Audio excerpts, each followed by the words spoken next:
The internet has completely erupted over the past few days with a highly explosive and deeply concerning headline circulating across YouTube, claiming that an individual trained in Nigeria by ISIS was freed early from prison, only to travel to the United States and take the life of a hero at an American university. Whenever a sensational title of this magnitude hits the digital space, it immediately triggers a massive wave of panic, outrage, and intense debate, especially among Nigerians who are naturally defensive about the international reputation of our homeland. The sheer gravity of the accusation that a terrorist was exported directly from Nigerian soil to cause devastation on an American college campus is the kind of narrative that can severely damage diplomatic relations and place an unfair target on the backs of hardworking people. However, as we dive deep into the verified facts and the actual events unfolding this March 2026, a completely different and far more complex reality emerges from the shadows of this viral clickbait. We must meticulously dissect the tragic event that recently occurred at Old Dominion University in Norfolk, Virginia, to understand how a devastating local tragedy was manipulated by the internet rumor mill into an international geopolitical scandal involving Nigeria. The truth of the matter involves a heartbreaking loss of life, a catastrophic failure of the American justice system, a story of immense bravery, and a deliberate misrepresentation of West African security dynamics designed purely to generate clicks and advertising revenue. To fully grasp the magnitude of what actually happened, we have to look at the chilling events that unfolded on the campus of Old Dominion University just days ago on Thursday, March the 12th, 2026. The university grounds, normally a bustling environment of academic pursuit and youthful energy, were suddenly plunged into an absolute nightmare. Inside Constant Hall, a building that houses the university's College of Business, a heavily armed assailant launched an unprovoked and terrifying attack.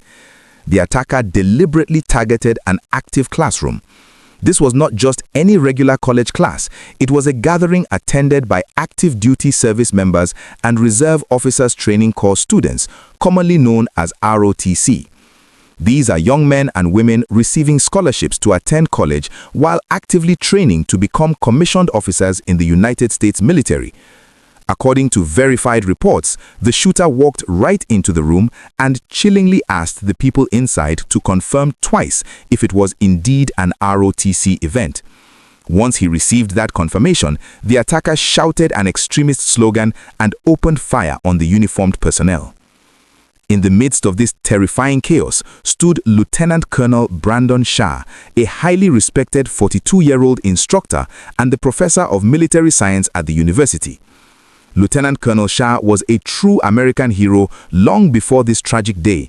He was a decorated veteran from Chesapeake, Virginia, who had bravely flown helicopters over combat zones in Iraq, Afghanistan, and Eastern Europe as a pilot. He had dedicated his professional life to mentoring, guiding, and protecting his young cadets.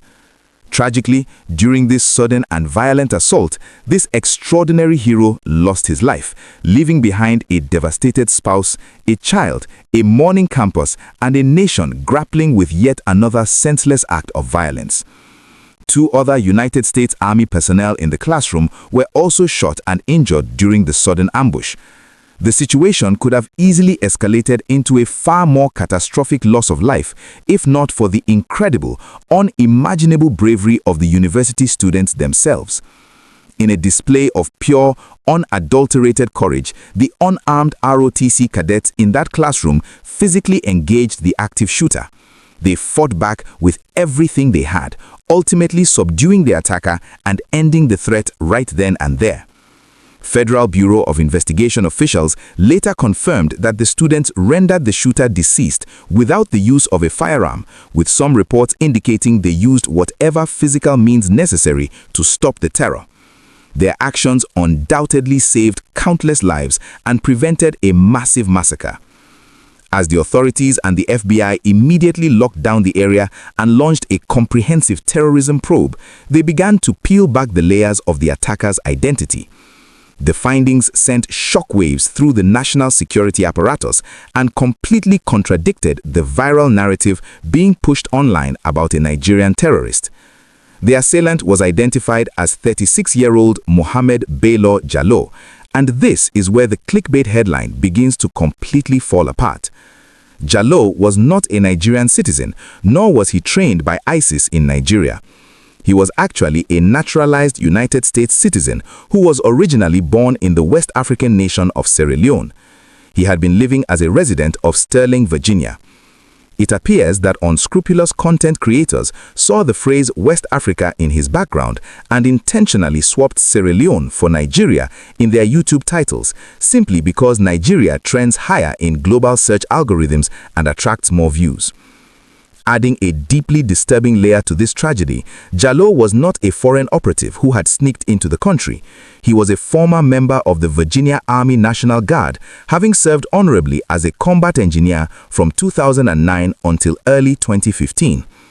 But the most infuriating aspect of this entire ordeal, and the part of the headline that actually holds a terrifying absolute truth, is the revelation that Jalloh was already known to federal authorities as a convicted terrorist and had indeed been freed early from the prison system. The history of this shooter is a dark tale of radicalization that dates back almost a decade. After leaving the military, Jalloh began consuming extremist propaganda online, specifically the teachings of a notorious radical cleric. In early 2016, he traveled to Africa, again not specifically Nigeria, where he made contact with members of the Islamic State group. When he returned to the United States, he unknowingly fell into a massive FBI sting operation. He confessed to an undercover agent that he wanted to carry out a deadly attack on American soil, similar to the horrific 2009 Fort Hood military base shooting. He even tried to donate money to ISIS and attempted to buy an assault rifle in Northern Virginia, which the FBI secretly rendered inoperable before his arrest in July 2016. In 2017, he pleaded guilty to providing material support to a designated foreign terrorist organization. The prosecutors begged the judge to give him 20 years in prison, arguing that he was fully committed to a deadly ideology. However, the judge sentenced him to only 11 years behind bars, along with court-ordered substance abuse and mental health treatment. This brings us to the massive systemic failure that allowed this tragedy to happen in 2026. How does a convicted ISIS supporter get out of prison early to commit the exact same crime he was locked up for planning? The answer lies in a shocking legal loophole within the Federal Bureau of Prisons. Jalloh was granted an early release from his federal prison sentence simply because he successfully completed a residential drug rehabilitation program while incarcerated. While normally, inmates serving sentences for terrorism-related offenses are not eligible for early release credits under standard prison reform laws, this specific substance abuse provision allowed him to shave significant time off his sentence. He was moved to a halfway house in August 2024 and fully released from federal custody in December 2024, 2.5 years before his actual sentence was supposed to end. He was supposed to be on supervised release until 2029, taking online classes at Old Dominion University, yet he was somehow able to plot a deadly attack right under the noses of the authorities. As we reflect on the totality of this situation, our focus must remain steadfastly on the verified facts and the memories of those who genuinely deserve our attention and respect. The tragic loss of Lieutenant Colonel Brandon Shah serves as a stark, heartbreaking reminder of the unpredictability of radicalization and the devastating consequences of administrative oversight within the justice system. His legacy as a hero who stood on the front lines overseas and who ultimately lost his life training the next generation of leaders at home will forever be etched in the history of Old Dominion University, entirely separate from the fabricated geopolitical noise that attempted to overshadow his sacrifice. At the same time, the students who bravely intervened to stop the attacker demonstrated a level of civilian courage that represents the absolute best of humanity in the face of unimaginable terror.